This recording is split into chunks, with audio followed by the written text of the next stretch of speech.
पिछले अंक में हमने आपको बताया कि निधिवन में कैसे गुजरी एक लड़की की रात।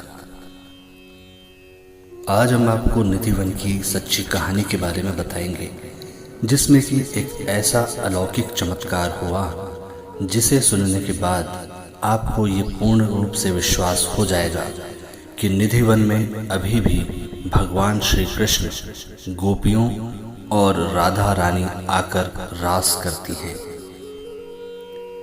क्या हुआ जब एक लड़के ने निधिवन में की रिकॉर्डिंग। ये कहानी सत्यता पर आधारित है। इस कहानी को कहते हुए मुझे भी बड़ा अलौकिक और दिव्य महसूस हो रहा है। आपको भी सुनने में बहुत अच्छा लगेगा। तो चलिए हम आपको सत्यता पर आधारित ये कहानी सुनाते हैं। एक बार की बात है, हिमांशु नाम का एक लड़का था जो अपने माता पिता और दादा दादी के साथ अपने घर पर रहता था। वो अपने घर में सबसे लाडला और सबको चाहने वाला लड़का था।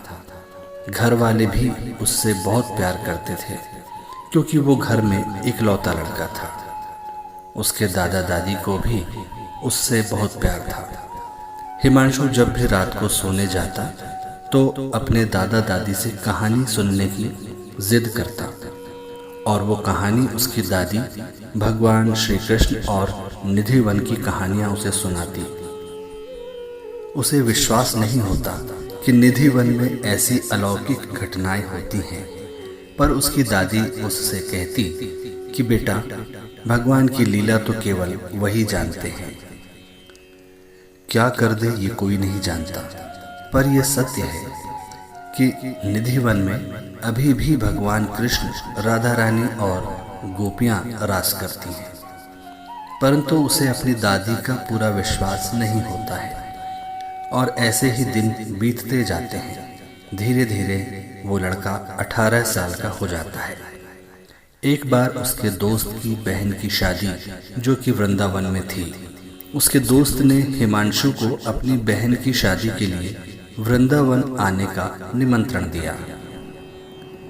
हिमांशु बहुत ही खुश था, इसलिए नहीं कि वो अपनी दोस्त की बहन की शादी में जा रहा था, बल्कि इसलिए कि उसके दिमाग में कुछ और ही चल रहा था। वो सोच रहा था कि ये मौका सही है, इसे हाथ से नहीं गंवाना चाहिए, क्योंकि अगर मैं अब वृंदावन जाकर उस घटना के बारे में अपनी आंखों से देख लूं, जिस घटना को मेरी दादी बचपन में मेरे को बताया करती थी, क्या वो सत्य है या वो केवल एक लोक कथा ही है जो कि सदियों से चली आ रही है, और ये सत्य है या असत्य। हिमांशु को ये बहुत ही अच्छा लगा मौका, और वो जल्दी से जल्दी अपना सामान पैक करके अपने दोस्त के निमंत्रण पर वृंदावन जाने की तैयारी करने लगा और घर वालों को बोलने लगा कि वो अपने दोस्त की बहन की शादी में वृंदावन जा रहा है। तो घर वालों ने भी उसे जाने से नहीं रोका, परंतु उसने ये बात नहीं बताई अपने घर वालों को कि वो वृंदावन में निधिवन में भगवान श्री कृष्ण गोपियों और राधा रानी की रास लीला को देखने के लिए जा रहा है। घर वालों को भी इस बारे में नहीं पता था, तो सभी ने उसे जाने के लिए मंजूरी दे दी और उसने बस पकड़कर वृंदावन के लिए रवाना हो गया। एक दिन बाद जब वो वृंदावन पहुंचा तो अपने दोस्त से मिला और उसकी बहन की शादी में खूब मस्ती की, और अपने दोस्त की बहन की शादी का पूरा मजा लेने के बाद उसने निधिवन की रास लीला देखने की इच्छा अपने दोस्त से जाहिर की। परंतु जैसे ही उसके दोस्त को उसकी इस बात का पता चला तो उसने साफ तौर पर मना कर दिया, और उसने ये भी कहा कि हमें ये गलत काम नहीं करना चाहिए, क्योंकि उसके दोस्त को पता था कि निधिवन में साक्षात भगवान श्री कृष्ण, राधा रानी और गोपियां अभी भी आकर रास रचाती हैं। तो उसने अपने मित्र से कहा कि दोस्त, हमें ऐसा काम नहीं करना चाहिए, क्योंकि भगवान श्री कृष्ण की इस अलौकिक लीला को देखने के लिए अभी हम सक्षम नहीं हैं और अगर हम हठपूर्वक या किसी से छुप कर देखेंगे तो ये हमारे लिए बहुत बुरा होगा। परंतु उसका दोस्त कहाँ मानने वाला था। उसने अपने दोस्त से जिद की। हिमांशु की इस जिद को देखकर हिमांशु के दोस्त ने उससे कहा कि दोस्त देखो, मैं तो तुम्हारे साथ ये काम करने नहीं जाऊंगा, परंतु अगर तुम जाना चाहते हो तो तुम्हें मना करने के बाद भी तुम जा सकते हो। तो हिमांशु अपने दोस्त को बिना साथ लिए ही अकेले निधिवन की रासलीला देखने के लिए चला गया। उसने सबसे पहले वृंदावन में मंदिर के दर्शन किए और लगभग 6 बजे वो निधिवन पहुंच गया। जब निधिवन के पट बंद होने वाले थे तो वो चुपके से निधिवन के अंदर एक पेड़ के पीछे छुप गया। जब मंदिर के पंडित आकर निधिवन को देखने लगे तो उन्हें कोई वहां देखने को नहीं मिला, तो वो वहां से चले गए। परंतु कुछ समय के बाद हिमांशु क्या देखता है, वहां पर बैठे बंदर, पशु पक्षी, कीड़े मकोड़े सब धीरे धीरे वहां से जाने लगे। धीरे धीरे कर वहां पर कोई भी नहीं था। एक चींटी भी वहां पर दिखाई नहीं दे रही थी। परंतु हिमांशु को तो अपनी हट थी कि वो वहां से जाना नहीं चाहता था, इसलिए वो उस पेड़ की डाली पर बैठकर ही छुपा रहा।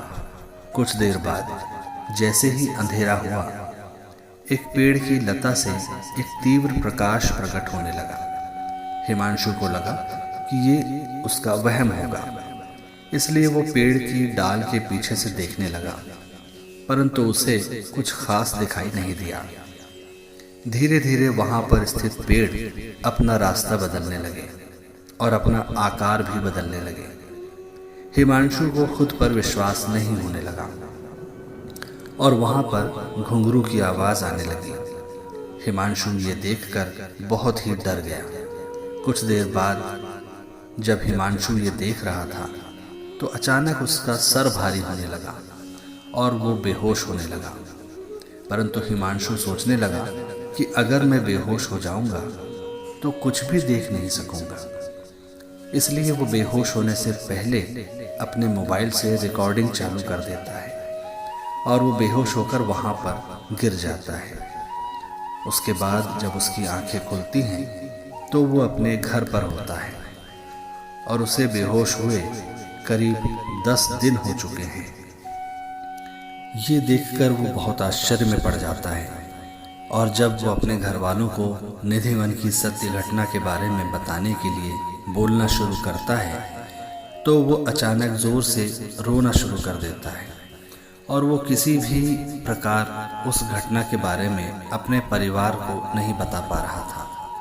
परंतु उसने सोचा कि जब मैं बेहोश होने वाला था तब मैंने मोबाइल से रिकॉर्डिंग को चालू किया था, इसलिए वो झटपट अपने दादा को अपनी मोबाइल की रिकॉर्डिंग दिखाने के लिए जाता है।